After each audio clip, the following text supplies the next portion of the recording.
Welcome to focus. చినుకు పడితే నగరం వణికిపోవాల్సిందేనా? 3 సెంటీమీటర్లకు మించి వర్షం పడితే మునకేనా? హైదరాబాద్కు ఇందుకీ వాన కష్టాలు. వర్షం వస్తే ఇంట్లో ఉండాల్సిందేనా? ఇలా ముందే ఎందుకు అనౌన్స్ చేస్తున్నారు? అసలు సమస్య ఎక్కడుంది? 100 ఏళ్ల డ్రైనేజీ సిస్టమే కారణమా? వాటర్ లాకింగ్ వ్యవస్థ సరిగ్గా లేదా? వరదలకు చెక్ పెట్టే మాస్టర్ ప్లాన్ ఏంటి? ఫోకస్లో చూద్దాం. చినుకు పడితే చిగురుటాకులా వణికిపోతోంది విశ్వనగరం. గంట పాటు వర్షం కురిసిందంటే చాలు అల్లకల్లోలమే. రోడ్లన్నీ జలమయమైపోతాయి. కాలనీలు చెరువుల్ని తలపిస్తాయి. గంటల కొద్దీ ట్రాఫిక్లో నరకం చూడాల్సిందే. ఇంకా భారీ వర్షం కురిస్తే ఎక్కడున్నోళ్ళు అక్కడే ఉండిపోవాలి. ప్రతి ఏటా వానాకాలంలో హైదరాబాదీలకు కష్టాలు తప్పడం లేదు. ఈసారైతే చిన్నపాటి వర్షానికే చుక్కలు కనిపించాయి. నగరం ఎందుకిలా తయారైంది? చినుకు పడితే వణికిపోవాల్సిందేనా? 3 సెంటీమీటర్లు మించి పడితే మునకేనా? హైదరాబాద్కు ఎందుకీ వాన కష్టాలు? వర్షం వస్తే ఇంట్లో ఉండాల్సిందేనా? ముందే ఎందుకు అనౌన్స్ చేస్తున్నారు? అసలు సమస్య ఎక్కడుంది? 100 ఏళ్ల డ్రైనేజీ సిస్టమే కారణమా? వాటర్ లాగింగ్ వ్యవస్థ సరిగ్గా లేదా? వరదలకు చెక్ పెట్టే మాస్టర్ ప్లాన్ ఏది? హైదరాబాద్లో చినుకు పడితే నిలువెల్లా వణికిపోవాల్సింది. చిన్నపాటి వర్షానికి రోడ్లు జలమయమవుతాయి. వర్షం దంచికొట్టిందంటే చుక్కలే. గంటో 2 గంటలో నాన్ స్టాప్గా కురిసిందంటే విశ్వనగరం నదిలా మారుతుంది. కాలనీలు చెరువులు తలపిస్తాయి. ప్రధాన రహదారుల్లో మోకాలు లోతు నీరు నిలిచిపోతుంది. ఎక్కడి వాహనాలు అక్కడ నిలిచిపోవాల్సిందే. ఇంట్లో ఉన్నవాళ్ళు ఇంట్లో ఉండిపోవాల్సిందే. ఆఫీసులో ఉన్నవాళ్ళు ఆఫీసులో ఉండిపోవాల్సిందే. ఇంటికెళ్లే దారి కనిపించదు. ఆఫీసుకెళ్లే మార్గం ఉండదు. అడుగు తీసి అడుగు వేయలేని పరిస్థితి. నడిచి వెళ్లే వీలుండదు. ఎక్కడ గుంటలున్నాయో ఎక్కడ మ్యాన్ హోల్స్ ఉన్నాయో తెలియదు. కొంచెం ఆదమరిస్తే అంతే సంగతులు. ట్రాఫిక్లో ఉన్నవాళ్ళు ఎన్ని గంటలకు ఇంటికి చేరతారో తెలియని సిచ్యువేషన్. కిలోమీటర్ల కొద్దీ వాహనాలు ఆగాల్సిందే. కొన్నిసార్లు వాహనాలు కొట్టుకుపోయిన పరిస్థితులున్నాయి.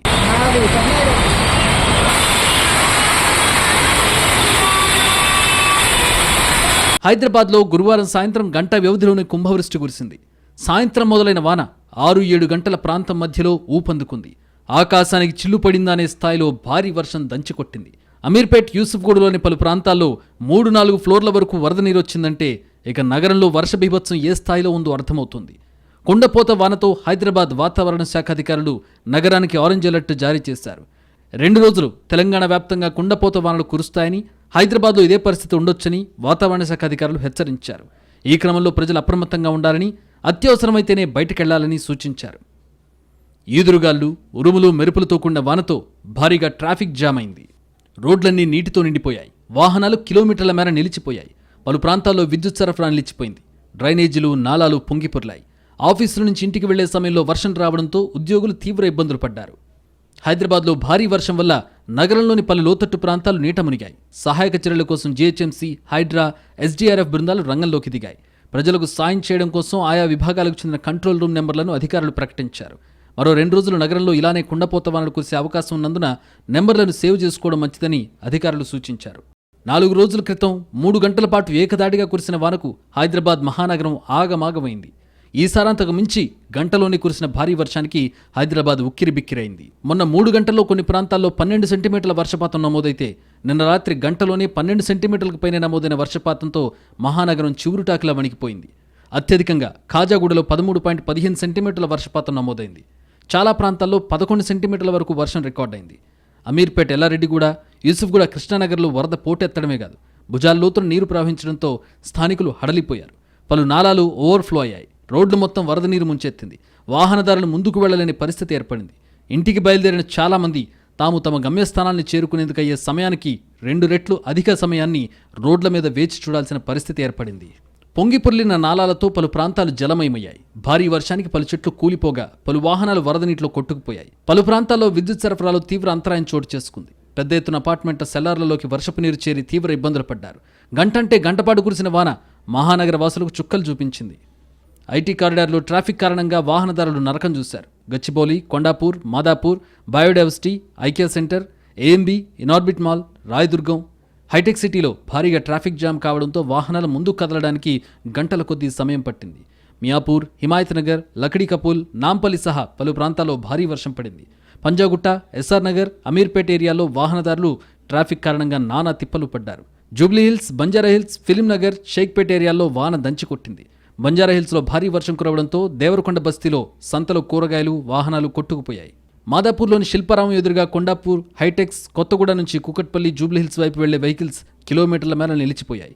సైబర్ టవర్స్ నుంచి నీరూస్ జంక్షన్ వరకు నీళ్లు నిలిచిపోవడంతో ఈ రూట్లో వెళ్లే వెహికల్స్కు రోడ్డు బ్లాక్ అయింది. ఇనార్బిట్ మాల్ నుంచి మాదాపూర్, జూబ్లీహిల్స్ వైపు వెళ్లే వెహికల్స్తో ట్రాఫిక్ జామ్ అయింది. ఐకియా, ఏఐజీ నుంచి వచ్చే వెహికల్స్, గచ్చిబౌలి నుంచి కొండాపూర్, కొత్తగూడ, హఫీజ్పేట్ వైపు వెళ్లే వాటితో ఆ రూట్ మొత్తం ట్రాఫిక్ నిలిచిపోయింది. బయోడైవర్సిటీ జంక్షన్ దగ్గర అయితే ట్రాఫిక్ కష్టాలు నరకం చూపించాయి. వర్షానికి మణికొండ పుప్పాలగూడలో 35 అడుగుల గోడ కూలింది. 2008లో శివాలయానికి రక్షణగా దీన్ని ఆలయ కమిటీ నిర్మించింది. ఇక్కడి మట్టి దిబ్బల్లో 3 ఇళ్లు కొట్టుకుపోయాయి. ఇంట్లో ఎవరూ లేకపోవడంతో ప్రాణ నష్టం తప్పింది. జీహెచ్ఎంసీతో పాటు పోలీస్, ట్రాఫిక్, హైడ్రా విభాగాల అధికారులు ఎప్పటికప్పుడు పరిస్థితిని సమీక్షించారు. లోతట్టు ప్రాంతాల్లో తగిన ముందు జాగ్రత్తలు చేపట్టారు. హైదరాబాద్ నగరంలో ప్రజలు అత్యవసరమైతే తప్ప తమ ప్రయాణాలు వాయిదా వేసుకోవాలని సూచించారు. ట్రాఫిక్ ఇబ్బందులు లేకుండా, విద్యుత్ అంతరాయం లేకుండా అధికారులు తగిన చర్యలు తీసుకున్నారు. రహదారులపై వరద నీరు నిలవడానికి ప్రధాన కారణం సరైన వరద నీటి ప్రవాహ వ్యవస్థ లేకపోవడం. ఏళ్ల తరబడి పూడికితీత పనులు సక్రమంగా జరగకపోవడం, నాలాల ఆక్రమణకు గురై కుంచుకుపోవడమే నగరంతో పాటు తెలంగాణ కోర్ అర్బన్ రీజియన్ పరిధిలో ఇకపై వాననీటి కష్టాలు తొలగించేలా ప్రభుత్వం మాస్టర్ ప్లాన్ సిద్ధం చేసింది. మెరుగైన వరద నీటి నిర్వహణ, ముప్పునకు చెక్ పెట్టేలా సమగ్ర వరద నీటి నిర్వహణ మాస్టర్ ప్లాన్ రూపకల్పనకు అనుమతిస్తూ గురువారం పురపాలక శాఖ ఉత్తర్వులు జారీ చేసింది. ఈ బాధ్యతను జీహెచ్ఎంసీకి అప్పగించింది. వరద నీటి అంచనా, నివారణ చర్యలు, నీటి నిర్వహణ, పునరావాస వ్యూహాల ద్వారా వరద నష్టాన్ని తగ్గించేలా ప్రణాళిక రూపొందించడమే లక్ష్యమని ఉత్తర్వుల్లో పేర్కొంది. కొన్నేళ్లుగా నగరంలో ప్రతి వానాకాలం ఇదే పరిస్థితి. చినుకు పడితే చాలు రోడ్లన్నీ చిత్తెడుతున్నాయి. సరైన డ్రైనేజ్ సిస్టమ్ లేకపోవడంతోనే వరద ముంచెత్తుతోందా? వరద నీరు చెరువుల్లోకి చేరే పరిస్థితి లేదా? 100 ఏళ్ల నాటి రోడ్లు వెడల్పు కాకపోవడం మరొక కారణంగా చెప్తున్నారా? ప్రతి ఏటా ఇందుకు ఈ దుస్థితి. సమస్యకు పరిష్కారమే లేదా? అసలు ఈ విషయంపై నిపుణులేమంటున్నారు? హైదరాబాద్ వాసులకు ఏటా అవే కష్టాలు. వర్షాకాలం వచ్చిందంటే వరద బాధలు తప్పవు. ట్రాఫిక్లో నరకం చూడాల్సిందే. వరద కష్టాలకు చెక్ పెడతామని అధికారులు చెబుతున్నా, చర్యలు తీసుకుంటున్నా వాన పడిందంటే మాత్రం సమస్యలే. చినుకు పడితే చాలు నగరంలోని రోడ్లన్నీ చిత్తడవుతాయి. నాలాలు నిండిపోయి రహదారులన్నీ వరద నీటి కాలువల్లా మారిపోయి ట్రాఫిక్ సమస్య తీవ్రమవుతుంది. లోతట్టు ప్రాంతాలు మునిగిపోయి ఇళ్లలోకి నీరు చేరుతుంది. చెట్లు నేల కొరుకుతాయి. విద్యుత్ సరఫరాకు అంతరాయం కలుగుతుంది. ఇలా చెప్పుకుంటూ పోతే ఎన్నో సమస్యలు నగరవాసుల్ని చుట్టుముడతాయి. వానాకాలం వచ్చిన ప్రతిసారి రాజధాని నగరానికి ఎందుకు ఈ దుస్థితి? సమస్యకు పరిష్కారం ఏంటి? వర్షాలతో వచ్చే వరదల నుంచి ఎప్పుడు ఉపశమనం కలుగుతుంది అంటే ఇవి ఎప్పటికీ సమాధానం లేని ప్రశ్నలే. భారీ వర్షం వస్తుందంటే అధికారులు ముందస్తుగా అలర్ట్ చేస్తున్నారు. ఇళ్ల నుంచి బయటకు రావద్దని అనౌన్స్ చేస్తున్నారు. కానీ వరద నీటి కష్టాలకు శాశ్వత చర్యలు చేపట్టడం లేదు. ప్రతి ఏటా వానాకాలం వచ్చిందంటే అవే ట్రబుల్స్ రిపీట్. కొన్నేళ్లుగా ఇదే తంతు నడుస్తోంది. వానొస్తే వరద రావడం, రోడ్లు, కాలనీలను ముంచెత్తడం కామన్గా మారింది. ప్రతి వర్షాకాలానికి వరద నీటి కష్టాలు తీర్చేందుకు ముందస్తు చర్యలు చేపడుతున్నారు. అయినా నగరవాసుల బాధలు తీరడం లేదు. మళ్లీ అవే కష్టాలు వెంటాడుతున్నాయి. ప్లానర్స్ డెఫినెట్గా ఆలోచించాల్సిన అంశము. ఇందులో ఈ యొక్క టోటల్ మానిటరింగ్ స్టేషన్స్ కూడా పెంపొందించి, అట్లనే ఫ్యూచర్ మోడలింగ్స్ అనేది మన క్లైమేట్ చేంజ్ మోడల్స్ ఉంటే అట్లనే అర్బన్ ప్లానింగ్లో కూడా మోడల్ చేసి ఎంత వర్షం పాతం పడితే ఎన్ని సెంటీమీటర్లు అక్కడ వారుతాయి నీళ్ళు, డ్రైనేజ్ ఉప్పొంగి ఎంత వారుతుంది, ఎంత ఇనండేట్ అవుతుంది, లేదా రికరింగ్ మనకు కొన్ని ప్రాంతాలు ఉంటాయి కంటిన్యూస్గా ఎవ్రీ ఇయర్ ఆ కాలనీలు నీళ్ళల్లో ఉంటాయి. మళ్ళీ నీళ్ళు పోయినాక మళ్ళీ జనజీవనం నడుస్తుంటుంది. అట్లే మూసి పక్కన ఫర్ ఎగ్జాంపుల్ అది ఫ్లడ్ ప్రోన్ ఏరియాలో ఎంతమంది అవుతున్నారో వాళ్ళు కూడా పక్కకు పోతారు, మళ్ళీ వస్తారు. అట్లా కాదు, పర్మనెంట్గా అలాంటి పరిస్థితుల్ని అన్నీ కూడా కంప్లీట్ బ్యాన్ చేసేయాలి. అంటే అటు ఎట్టి పరిస్థితుల్లో మనుషులు ఉండొద్దు అనేది పాయింట్.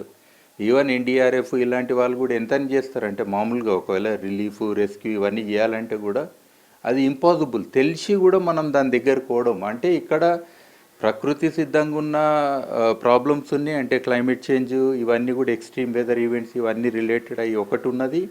రెండోది మానవ తప్పిదాలు లేదా పాలసీ డెసిషన్స్. సో ఇవన్నీ కూడా క్యుములేటివ్గా కలిపి మనకు ఈరోజు ఈ యొక్క అర్బన్ ఫ్లడ్స్ అనేది. విశ్వనగరం బాటలో దూసుకెళ్తున్న మురుగు వరద నీరు సాఫీగా వెళ్లే దారి లేదు. గంటపాటు వర్షాలకే బస్తీలను మురుగు వరద నీరు ముంచెత్తుతోంది. వాహనదారులు, ప్రయాణికులు నానా అవస్థలు పడుతున్నారు. దశాబ్దాలుగా అధికారుల నిర్లక్ష్యం కారణంగా ఈ దుస్థితికి పరిష్కారం లభించడం లేదు. ఏళ్లుగా నాలాలు విస్తరించకపోవడం, స్మార్ట్ డ్రైనేజీ వ్యవస్థ ఏర్పాటు చేయకపోవడంతో ఏటా ఇదే పరిస్థితి దాపురిస్తోంది. కొత్తగా కట్టిన ఫ్లైఓవర్ గచ్చిబౌలి దగ్గర, కొండాపూర్ దగ్గర కూడా ఫ్లైఓవర్ మీద నీళ్లు నిలవడం అంటే మనం డ్రైనేజ్ వ్యవస్థను పూర్తిగా నిర్లక్ష్యం చేస్తున్నట్టు స్పష్టమైన ఉదాహరణ అది. అంటే పడిన నీరు ప్రవహించే అవకాశం లేకుండా రోడ్డు నిర్మాణాలు, భవన నిర్మాణాలు చేపట్టడం వల్ల వరదలు వస్తున్నాయి. అంతే తప్పితే హైదరాబాద్లో డ్రైనేజీ వ్యవస్థ, పెరిగిన జనాభాకు తగినట్టుగా లేని డ్రైనేజీలు, 100 ఏళ్ల కింద నిజాం కాలంలో నిర్మించిన పైప్ లైన్లు తరచూ పగిలిపోతూ పూడుకుపోతూ రోడ్లపైనే పారుతున్న మురుగునీరు, మూతల్లేని మ్యాన్హోళ్లు, ఎక్కడ చూసినా ఇదే పరిస్థితి కనిపిస్తోంది. కోర్ సిటీ, పాత బస్తీ ప్రాంతాల్లోనైతే పరిస్థితి అత్యంత దారుణంగా ఉంటుంది. ఎప్పుడైనా చిన్న వాన పడితే డ్రైనేజీలు పొంగి పొర్లి మురుగునీళ్లు ఇళ్లలోకి వస్తున్నాయి. మంచినీటి పైప్ లైన్లోకి మురుగునీళ్లు చేరుతున్నాయి. డ్రైనేజీ వ్యవస్థను సెట్ చేసేందుకు అద్భుతమైన సివరేజీ మాస్టర్ ప్లాన్ అమలు చేస్తామని ఎలక్షన్ల ముందు చెప్పడం, తర్వాత పట్టించుకోకపోవడం రివాజుగా మారింది. నార్త్ ఆఫ్ మూసీ నదికి మీకు జనవాడ అవతల బుల్కాపూర్ అనే విలేజ్ ఉంది. అక్కడ నుంచి హుసేన్ దాకా వస్తున్న ఒక పెద్ద నాలా ఉంది, బుల్కాపూర్ నాలా. అలాగే మూసీ నదికి సౌత్లో చందనవెల్లి విలేజ్ అంటే ఏంటి, అవతల హిమాయత్ సాగర్కి అవతల, అక్కడి నుంచి ఈ ఈస్ట్లో ఇబ్రాహీం ట్యాంక్లోకి ఎండ్ అయ్యేది ఫిరంగి నాలా ఉంది. అంటే ఇప్పుడు నేను ఇది మొత్తం ఇది ల్యాండ్స్కేప్ డ్రా చేశాను చూడండి ఇప్పుడు మాటల ద్వారా. ఆ ల్యాండ్స్కేప్ మొత్తం ఒకసారి విజువలైజ్ చేసుకుంటే అసలు నీళ్ళకు చుక్క కూడా ఆగకూడదు కదా.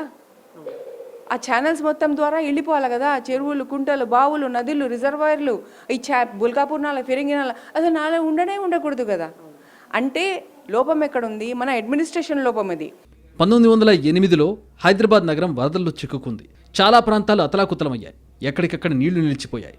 నిజాం మీర్ ఉస్మాన్ అలీ ఖాన్ దీనికి పరిష్కారంగా ప్రభుత్వ చీఫ్ ఇంజనీర్ అలీ నవాజ్ జంగ్ బహదూర్, ప్రఖ్యాత ఇంజనీర్ మోక్షగుండం విశ్వేశ్వరయ్యలకు సిటీలో సివరేజ్ నిర్మాణ బాధ్యతలను అప్పగించారు. ఇందులో భాగంగానే ఈసీ, మూసీ నదులపై జంట జలాశయాల నిర్మాణం, వరద నీళ్లు పోయేందుకు నాలాలు, నివాసాలు, ఇతర నిర్మాణాల నుంచి వెలువడే మురుగునీటిని తరలించేందుకు అండర్ గ్రౌండ్ డ్రైనేజీ వ్యవస్థను ఏర్పాటు చేశారు. అప్పటి జనాభాకు 5 రెట్ల జనం పెరిగినా కూడా సివరేజ్ పైప్లైన్లు పనిచేసేలా పక్కా ప్లానింగ్తో నిర్మాణాలు చేశారు. అయితే అప్పటికి ఇప్పటికీ సిటీ జనాభా 20 రెట్లు పెరిగింది. అయినా పాతకాలం నాటి డ్రైనేజీలే ఇప్పటికీ ఉపయోగంలో ఉన్నాయి. అవి చాలా చోట్ల దెబ్బతినడం, కెపాసిటీ సరిపోకపోవడంతో మురుగునీళ్లు రోడ్లపై పారుతోంది. దీనికి తాము పరిష్కారం చూపుతామంటూ సివరేజీ మాస్టర్ ప్లాన్ను ప్రకటించారు. కానీ దాన్ని ఏమాత్రం అమల్లోకి తీసుకురాలేదు. ప్రస్తుతం 1.5 కోటి జనాభా ఉన్న హైదరాబాద్లో వచ్చే 30 ఏళ్లలో పెరిగే జనాభాకు అనుగుణంగా మాస్టర్ ప్లాన్ రూపొందించారు. ఈ ప్లాన్ రెడీ చేయడానికి వాటర్ బోర్డు 10 కోట్లకు పైగా ఖర్చు చేసింది. పలు సంస్థలు, ఏజెన్సీల సాయంతో మరో మాస్టర్ ప్లాన్ వాటర్ బోర్డుకు చేరిన ఇంకా మార్పులు, చేర్పులు, సలహాలు, సూచనలతోనే గడిచిపోతోంది. 10 ఏళ్ల కిందటి సివరేజీ మాస్టర్ ప్లాన్ ప్రతిపాదనకైనా రూపం కల్పించలేకపోయారు. 10 ఏళ్ల నాటి ప్రతిపాదనలకు తుది రూపు తీసుకొచ్చేలా మాస్టర్ ప్లాన్ రెడీ అయితే కోర్ సిటీలోని 6 జోన్లు, ఓఆర్ఆర్లోని గ్రామాలు, మున్సిపాలిటీతో కలిపి 2245 చదరపు కిలోమీటర్ల మేర సివరేజీ మాస్టర్ ప్లాన్ ఉంటుంది. ప్రస్తుతం ఉన్న జనాభా డబుల్ అయినా సివరేజీ నిర్వహణ సులభమయ్యేలా ప్రణాళిక రూపొందించారు. పాత పైప్ లైన్లను రీస్టోర్ చేయడం, కొత్తవి వేయడం, దీంతో పాటు భవిష్యత్ అవసరాలకు అనుగుణంగా 3000 MLD మురుగునీటిని శుద్ధి చేసే కెపాసిటీతో 58 STPలను నిర్మించడం వంటివి చేపట్టాలని నిర్ణయించారు. అయితే దానిని అమలు చేసేందుకు 5000 కోట్లు ఖర్చు అవుతుందని అంచనాల్లో ఉండడంతో మాస్టర్ ప్లాన్కు మోక్షం దొరకడం లేదని అంటున్నారు. నగరంలో గంటలో 2-3 సెంటీమీటర్ల వర్షం పడితే తట్టుకునే వరద కాలువల వ్యవస్థే లేదు. అంతకు మించి కురిస్తే మునక తప్పడం లేదు. ప్రస్తుతం సిటీలో 1300 కిలోమీటర్ల మేర వరద నాలాలున్నాయి. ఇందులో ప్రధానమైనవి 395 కిలోమీటర్లు, మిగిలినవి చిన్నవి. రాజధాని విస్తరించిన స్థాయిలో నాలాల విస్తరణ జరగడం లేదు. చాలా చోట్ల ఆక్రమణలు ఉన్నాయి. నగరంలో వరదల నివారణకు గత ప్రభుత్వం వ్యూహాత్మక నాలా అభివృద్ధి చేపట్టింది. ఈ ప్రభుత్వం వచ్చాక నాలాల ఆక్రమణల తొలగింపు, చెరువుల పునరుద్ధరణ పనులు చేపట్టింది. ఇవి మరింత వేగంగా జరగాల్సి ఉందంటున్నారు నిపుణులు. కొన్ని సమస్యల్ని పెద్దగా ఖర్చు లేకుండా పరిష్కరించవచ్చనే అవకాశం ఉంది. చాలా చోట్ల డివైడర్లు వరదకు అడ్డుపడుతున్నాయి. ముందుగానే గుర్తిస్తే తగిన ప్రత్యామ్నాయాలతో వరద సాఫీగా సాగిపోయేలా చేయొచ్చు. ఈ మధ్య కురిసిన వర్షానికి రాయదుర్గం వద్ద భారీగా వరద నీరు చేరింది. ఆ పక్కనే కాజాగూడ చెరువు ఉంది. కానీ ఫ్లైఓవర్ ల్యాండింగ్ ఉండడంతో వరదకు అడ్డుపడింది. ఆ ప్రాంతాన్ని వరద ముంచెత్తింది. నగరంలో గొలుసుకట్టు చెరువులు ఉన్నా వాటిలోకి నీరు వెళ్లే మార్గాలు లేక రోడ్లు చెరువులను తలపిస్తున్నాయి. నగరంలో వరద కాలువల్లో ఏటా 5 లక్షల క్యూబిక్ మీటర్ల పూడిక వస్తోంది. ఇందులో ప్లాస్టిక్ వ్యర్థాలు, ఇంట్లోని పాత వస్తువులు ఉంటున్నాయి. వాటిని నాలాల్లో వేయొద్దు అంటారు నిపుణులు. ఇంటి ప్రాంగణంలోనే వరద నీరు ఇంకేలా ఇంకుడు గుంతలు ఏర్పాటు చేసుకుంటే కొంత పరిష్కారం దొరుకుతుందంటారు. నగరంలో 1908 తర్వాత 62 ఏళ్లకు 1970లో వరదలొచ్చాయి. ఆ తర్వాత 30 ఏళ్లకు 2000 సంవత్సరంలో వరద సిటీని ముంచెత్తింది. తర్వాత 2008, 2014, 2016, 2018, 2020లో వచ్చాయి. కొన్నేళ్లుగా ఏటా వరద ముంపు పొంచి ఉంది. ప్రస్తుతం చిన్నపాటి వర్షానికే హైదరాబాద్ అస్తవ్యస్తమవుతోంది. నగరం మధ్యలో 55 కిలోమీటర్ల మేర మూసి ఉంది. దీనికి 1908లో 4.1 లక్షల క్యూసెక్ల వరద నీరు వచ్చినప్పుడు వేల మంది ప్రాణాలు కోల్పోయారు.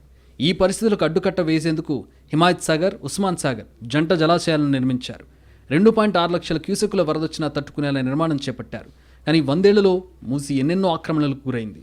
హైదరాబాద్లో చెరువులను కాపాడుకుంటూ పునరుద్ధరించుకుంటూ వరద వెళ్లేలా చేయాలి. చెరువులు నీటిపారుదల శాఖ పర్యవేక్షణలో ఉన్నాయి. వారితో జీహెచ్ఎంసీ, జలమండలి, హైడ్రా సమన్వయం చేసుకోవాలి. రాజధాని కాంక్రీట్ జంగిల్లా మారడంతో వరద వేగంగా దిగువ ప్రాంతానికి ప్రవహించి మునుకకు కారణమవుతోంది. దీన్ని అడ్డుకునే కార్యాచరణ ఉండాలంటారు నిపుణులు.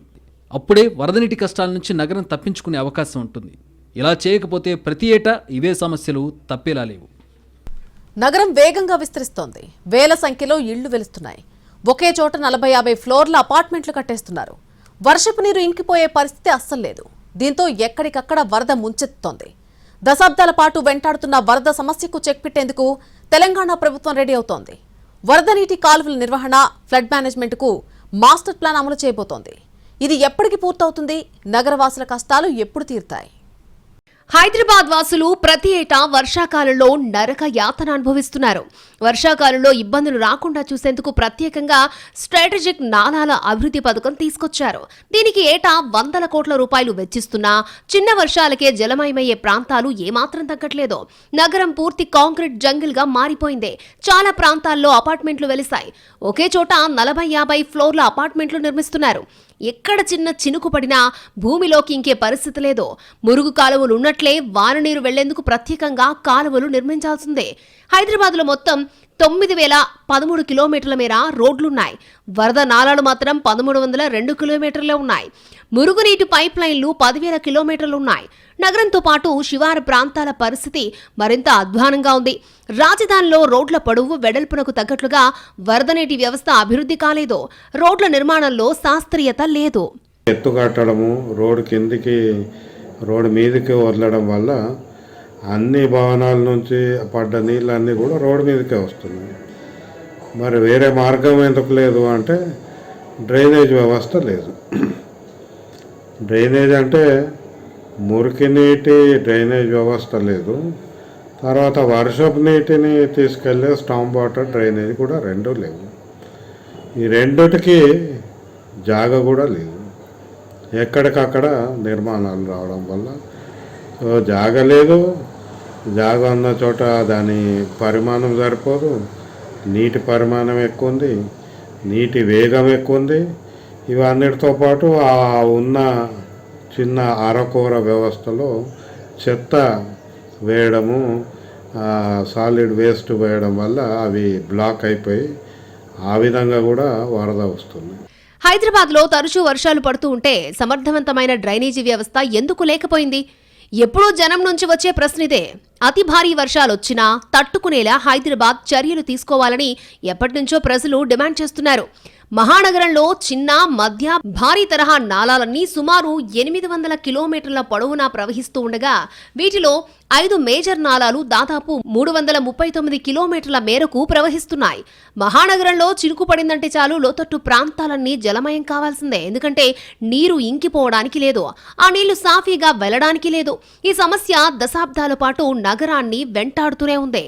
20 ఏళ్ల క్రితం నగరాన్ని వర్షం ముంచెత్తినప్పుడు శాశ్వత పరిష్కారం కోసం అప్పటి ప్రభుత్వం నియమించిన కిరోల్స్కర్ కమిటీ చేసిన సిఫార్సులను అమలు చేసి నాలాలపై ఆక్రమణలను తొలగించాల్సిన అధికారులు ఎప్పటికప్పుడు ఆక్రమణలు పెరుగుతూ ఉన్నా చూసి చూడనట్లు వ్యవహరించడం వల్లే ఇప్పుడు ఈ దుస్థితే. దీంతో పాటు వయాన్స్ ఏజెన్సీ ద్వారా సర్వే చేయించారు. తర్వాత జేఎన్టీయూ సర్వే చేసి రిపోర్ట్ ఇచ్చింది. ఆ నివేదికలను అటకెక్కించారు. 2020 వరదల తర్వాత నగరంలో వరద నీటి కాలువలను అభివృద్ధి చేయడానికి స్ట్రాటజిక్ నాలా డెవలప్మెంట్ ప్రోగ్రాం విభాగాన్ని ఏర్పాటు చేశారు. అయినా జీహెచ్ఎంసీ పరిధిలో ఆశించిన ఫలితాలు రాలేదని అధికారులు చెబుతున్నమాట. దీన్ని అప్గ్రేడ్ చేయడానికే స్ట్రామ్ వాటర్ మాస్టర్ ప్లాన్ రూపొందించాలని ప్రభుత్వం నిర్ణయించింది. ఈ మాస్టర్ ప్లాన్ ను జీహెచ్ఎంసీ పరిధిలోని నాలాలు, వరద నీటి కాలువలు, చెరువులు, కుంటలు, Hussain Sagar, Telangana core urban region పరిధిలోని చెరువులు, హిమాయత్ సాగర్, ఉస్మాన్ సాగర్, మూసీతో సహా అన్నింటినీ అనుసంధానం చేయనున్నారు. ఫలితంగా వరదలు తగ్గించడానికి అవకాశం ఉందని ప్రభుత్వం ఆలోచిస్తోంది. గ్రేటర్ హైదరాబాద్ తో పాటు తెలంగాణ కోర్ అర్బన్ రీజియన్ పరిధిలో వరద నీటి కాలువల నిర్వహణ, ఫ్లడ్ మేనేజ్మెంట్ కి ప్రాధాన్యతనివ్వాలని ప్రభుత్వం నిర్ణయించింది. ఈ ప్రాంతాల్లో వరదలకు చెక్ పెట్టాలని ప్రయత్నిస్తున్నారు. జీహెచ్ఎంసీని ఔటర్ రింగ్ రోడ్డు విస్తరించాలని నిర్ణయించిన తరుణంలో వరద నీటి కాలువల గుర్తింపు, వర్షపు నీరు ఇంకే మార్గాలు, మూసీలో కలిసే మార్గాలను గుర్తించేందుకు ప్రత్యేక చర్యలు తీసుకోవాలని నిర్ణయించింది. అందులో భాగంగానే తెలంగాణ కోర్ అర్బన్ రీజియన్లో సమగ్ర వరద నీటి మాస్టర్ ప్లాన్ రూపొందిస్తోంది. దీనికి కన్సల్టెంట్ ఎంపిక చేయడానికి ఎక్స్ప్రెషన్ ఆఫ్ ఇంట్రెస్ట్ కోసం అనుమతినిస్తూ ఉత్తర్వులు జారీ చేసింది. వరద నీటి కాలువలను గుర్తించి మ్యాపింగ్ చేయనున్నారు. జీహెచ్ఎంసీ ఏరియాతో పాటు ఓఆర్ఆర్ పరిధిలోని 27 మున్సిపాలిటీలతో పాటు పలు గ్రామాల్లో సైతం వరద నీటి కాలువలను గుర్తించి మ్యాపింగ్ చేయాలని ప్రభుత్వం నిర్ణయించింది. అయితే ఏ ప్రాంతంలో ఎంత వర్షపాతం నమోదవుతోంది, దానికి అనుగుణంగా వరద నీటి కాలువలు ఉన్నాయా, ఉంటే వరద సాఫీగా సాగుతుందా, చెరువులు కుంటలు ఉన్నాయా, వరద నీరంతా వాటిలోకి పోతోందా, పోకపోవడానికి అడ్డంకులేమైనా ఉన్నాయా అని గుర్తించబోతున్నారు అధికారులు. జీహెచ్ఎంసీతో పాటు తెలంగాణ కోర్ అర్బన్ రీజియన్ పరిధిలోని స్ట్రాంగ్ వాటర్ మాస్టర్ ప్లాన్ రూపొందించడానికి ఈఓఐ పిలవడానికి ప్రభుత్వం అనుమతినిచ్చింది. ఈ మాస్టర్ ప్లాన్లో వరద నివారణకు ప్రాధాన్యతనివ్వాలని ఉత్తర్వుల్లో పేర్కొన్నారు. వరద నీటి కాలువల మోడల్స్, వరద నివారణ మార్గాలు, భారీ వర్షాల నేపథ్యంలో వరదలను తగ్గించేందుకు డ్రైనేజీ వ్యవస్థను అభివృద్ధి చేయనున్న ప్రాంతాలను గుర్తించాలని ప్రస్తావించారు. మాస్టర్ ప్లాన్లో వరద నీటి కాలువలతో పాటు కాలుష్యాన్ని తగ్గించే బెస్ట్ ప్రాక్టీసెస్ అమలు చేయాలని సూచించారు. అనవసరంగా నిధులు ఖర్చు చేయకుండా వరద నివారణకు అవసరమైన ప్రాంతాల్లోనే బడ్జెట్ ఖర్చు చేయాలని సూచించారు అధికారులు. వరద నీటి మాస్టర్ ప్లాన్ ఆధారంగా పట్టణ ప్రాంతాలను మరింత అభివృద్ధి చేసే విధంగా ఉండాలని సూచించారు. వీటన్నింటికీ ప్రాధాన్యతనిస్తూ మాస్టర్ ప్లాన్ రూపొందించేలా చర్యలు తీసుకోవాలని, అందుకు కన్సల్టెంట్ నియమించుకోవాలని ప్రభుత్వం సూచించింది. క్షేత్రస్థాయిలో వరద నీటి ప్రవాహ వ్యవస్థ డేటాను సేకరించాలి. ఆయా ప్రాంతాల్లో నమోదైన వర్షపాతం, భూభాగం, మ్యాన్ హోళ్లు తదితర సమాచారం లైడార్, జీఐఎస్ సర్వే ద్వారా గుర్తించాలి. 2047 నాటికి జరగనున్న అభివృద్ధిని అంచనా వేసి 1D, 2D హైడ్రలాజికల్ మోడల్ రూపొందించాలి. వరద ప్రమాద మ్యాపులు, చెరువులు పొంగిపొర్లే అవకాశాలు వంటి అంశాల వివరాలు ఉండాలి. 100 ఏళ్లలో సంభవించిన వరద ముంపునకు ముందుగానే అంచనా వేయగలగాలి. దీర్ఘకాలిక ప్రయోజనాలను దృష్టిలో ఉంచుకుని వరద నీటి కాలువల నిర్వహణ, పూడికితీత, రహదారుల ఎత్తు పెంపు పనులు చేపట్టాలి. వరద నీటి కాలువల్లో పూడికితీతకు సంబంధించిన సాంకేతికతను వినియోగించి ప్రామాణిక నిర్వహణ విధానాలను రూపొందించాలి. ఎప్పటికప్పుడు వరద పరిస్థితిని తెలుసుకునేలా సెన్సార్లు, రాడార్లు, డాష్ బోర్డులు ఏర్పాటు చేయాలి. ఇలా చేస్తేనే వరదల నుంచి హైదరాబాద్కి రిలీఫ్ దక్కుతుంది. సమగ్ర వివరాలు సేకరించడం ద్వారా భారీ వర్షాలు కురిసినప్పుడు వరద వల్ల నష్టం తగ్గించేలా అవసరమైన ప్రాంతాల్లో డ్రైనేజీలు విస్తరించడం, వరద నీరు ఎక్కడ కలుషితమవుతుందన్నది గుర్తించి నీటి కాలువల్లోకి మురుగు చేరకుండా నియంత్రించాలి. వరద ముంపు ఉన్న ప్రాంతాలను గుర్తించి ప్రాధాన్య క్రమంలో ఆ ప్రాంతాల్లో వ్యవస్థలను మెరుగుపరచాల్సి ఉంటుంది. సెన్సార్లు, రాడార్ వ్యవస్థ ద్వారా వరద ఉధృతిని ముందుగానే గుర్తించడం, స్థానిక అధికారులను అప్రమత్తం చేయడం ద్వారా వరద నుంచి నగరవాసులకు విముక్తి కల్పించొచ్చు. ప్రతి ఏటా అధికారులు ముందస్తు చర్యలు చేపడుతున్నామని అంటున్నా ఆచరణలో అవి కనిపించడం లేదు. హైదరాబాద్ వాసులు చిన్నపాటి వర్షానికి చుక్కలు చూస్తున్నారు. గంటల తరబడి ట్రాఫిక్ లో నరకం చూస్తున్నారు. వీటికి తక్షణమే చెక్ పెట్టాల్సిన అవసరం ఉంది. నాలాల పూడికితీత పనులు చేపట్టాలి. పెరిగిన జనాభాకు తగ్గట్లుగా స్మార్ట్ డ్రైనేజీ వ్యవస్థను నిర్మించాలి. అప్పుడే నగరవాసులకు వర్షాకాలంలో బాధలు తప్పుతాయి.